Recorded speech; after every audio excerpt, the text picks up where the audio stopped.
तो गाइज़ ये रही हमारी लर्निंग असेसमेंट नंबर 13। तो इसमें उसने हमें वोल्टेज की वेवफॉर्म दी हुई है। गाइज़ हमने पावर फाइंड आउट करनी है क्रॉस 2 वाट रजिस्टर। तो गाइज़ हमें सबसे पहले इसकी वोल्टेज यानी VRMS वैल्यू निकालनी पड़ेगी। तो देखें यहाँ पे उसने हमें मतलब कि ये वेवफॉर्म दी हुई है। पहले हमें इसकी पहला साइकिल निकालना पड़ेगा कि कहाँ तक इसका पहला साइकिल चला। ये देखें हमने इस चीज़ को एक दफ़ा फिर से ढूंढना कि कहाँ पे ये रिपीट हुई है। ये देखें पहले यहाँ पे ये रिपीट हो रही है, फिर आगे हमें ये मतलब ये नहीं मिली, फिर आगे जाके ये रिपीट हो रही है यानी ये दोबारा आ गई है। यानी कि हमारा पहला साइकिल 10 सेकंड तक चला है। हमने हमारा जो टाइम पीरियड है वो है 10 सेकंड। अगर यानी कि आगे ये कोई चीज़ मुख्तलिफ होती देखेंगे फिर आगे सेम साइकिल चल रहा है उसी तरह से, तो लिहाजा हमें सिर्फ यहाँ तक अपना टाइम पीरियड चलाना है। तो वोल्टेज की पहली वैल्यूज़ लिख लेते हैं इज इक्वल टू। तो वैल्यूज़ लिखने का ये तरीका, हम पहले टाइम की देख लेते हैं कितनी लिमिट्स हैं हमारे पास। ये है आगे 2 से लेके हमारा टाइम चला जी 4 सेकंड तक। फिर आगे 5 ये देखें 4 से आगे जो है हमारा टाइम 4 से लेके 5 तक हमारा टाइम चला है। उसके बाद ये 5 है क्योंकि सेंटर से हमारी जो वेवफॉर्म है शुरू हो रही है। आगे 5 से लेके 10 तक चला है। अब इनकी वैल्यूज़ लिखते हैं क्या क्या वोल्टेज की वैल्यूज़ थी। पहले तो देखें ये स्लोप आ गया। स्लोप यानी कि टेढ़ी लाइन जिसमें वेरिएशन हो रही है, तो उसको फाइंड आउट करने का यही तरीका है, हम m का फार्मूला लगा लें y2 minus y1 divided by x2 minus x1। y axis पे हमारी वोल्टेज एग्जिस्ट कर रही है और x एक्सिस पे टाइम। तो वैल्यूज़ पुट कर दें। फाइनल वैल्यू हमारी देखें क्या है वोल्टेज की -10। इनिशियल वैल्यू 0 है तो उसको लिखने की ज़रूरत नहीं है यानी y1 0 है, और x2 का और x1 का भी यही हिसाब है 2 माइनस 0। तो ये -5 आ रही है, साथ में t लाजमी लगेगा क्योंकि स्लोप के साथ हमेशा t लगता है फिर जो भी उसकी मतलब कि जिस पे वो डिपेंड कर रही होती है। अब हम आगे बात करते हैं जी। अब हमारी यहाँ से ये 2 से लेकर 4 सेकंड तक हमारी जो वेव फॉर्म है वो रही है कांस्टेंट -10 पे, तो वो डायरेक्टली लिख दी जाएगी। अब फिर हम आगे जब चलते हैं 4 से 5 तक, देखें वेरिएशन जो है 0 पे है तो ये 0 आ गई। उसके बाद नेक्स्ट की बात की जाए तो हमारी 5 से लेकर 10 के दरमियान 10 पे वैल्यू एग्जिस्ट कर रही है, तो ये आ गया 10। अब गाइज अब हम क्या करेंगे जी, वोल्टेज की VRMS वैल्यू निकालेंगे जिसका फार्मूला हमारे पास होता है 1/t into integration of T1 से लेके T2 तक वोल्टेज की स्केयर इंटू dt। अब हमने इसमें वैल्यूज पुट करनी है। VRMS is equal to √1/10।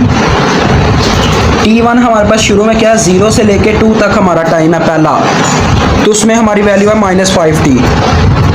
इसका स्केयर आ जाएगा साथ में dt। आगे नेक्स्ट की बात की जाए तो -10 है, हमारी लिमिट्स हैं 2 से लेके 4 तक, तो -10 का स्केयर आ गया जी साथ में dt प्लस आगे 0 है, 0 को आपने इग्नोर कर देना। नेक्स्ट टाइम की बात करें तो वो है 5 से लेके 10 तक, क्योंकि उसका स्केयर लेके भी उस लिमिट ने ख़त्म हो जाना तो फ़ायदा नहीं है उसको लिखने का। 10 का स्केयर इंटू dt। अब ये हमारा है VRMS की वैल्यूज़, हम इसको कैलकुलेट करते हैं। अब तो गाइज एक असूल मैं आपको बता दूं, ये बनेगा हमारे पास 25t स्केयर। 25 तो हमारा बाहर आ गया, देखें ये हमारा आ गया 25 बाहर, इंटू हमारी इंटीग्रेशन किस चीज़ की रहेगी t क्यूब की, सॉरी t स्केयर की dt प्लस उसके बाद ये आ गया हमारे पास ये 100 बाहर आ गया और लिमिट्स आ गई dt प्लस यहाँ से भी 100 बाहर आ गया और लिमिट्स और साथ में फिर से dt। अब इंटीग्रेशन आप उन बच्चों को आती होगी जिन्होंने FSC में प्री इंजीनियरिंग रखी थी, तो मैं मेडिकल वालों के लिए भी आसानी करूँगा।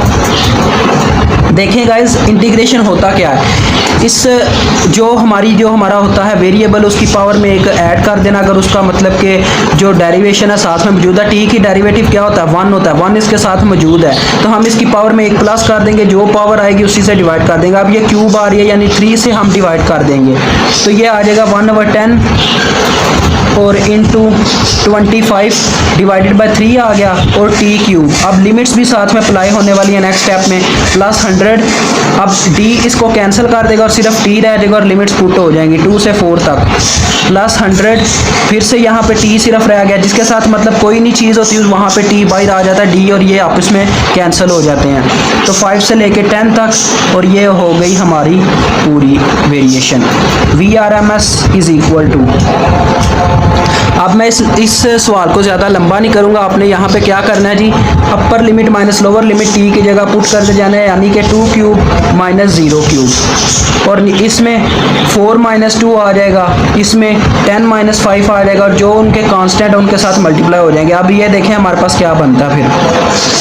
अब यहाँ से हमें 8 मिलेगा। 8 को हम अगर 25 के साथ ज़रब देते हैं तो हमारे पास कितना आता है जी, मेरे ख्याल में तो 200 आ जाता है शायद, 25 मल्टीप्लाई बाय 8 200 जी, 200 आ जाता है, डिवाइडेड बाय 30 हो जाएगा। ये नहीं, ये पूरी रकम के साथ 10 मल्टीप्लाई हो रहा है तो पूरी रकम के साथ हम ज़रब देंगे, तो ये तो 30 हो गया।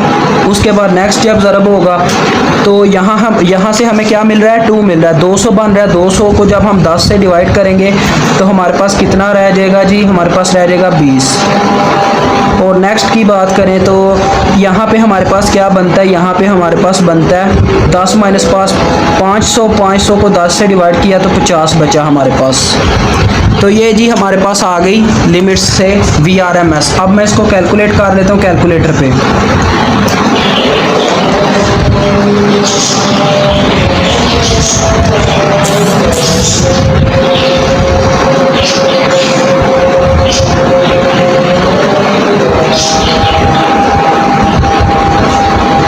तो गाइज इस कैलकुलेशन से हमें जो वैल्यू मिलती है वो है 8.76 ही आप कह लें वोल्ट VRMS।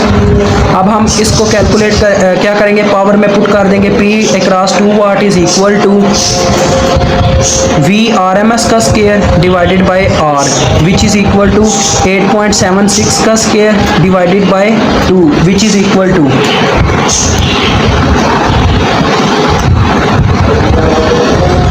तो गाइज इससे जो हमें वैल्यू मिली है वो है 38.3 वाट विच इज़ अप्रॉक्सीमेटली 38 वाट।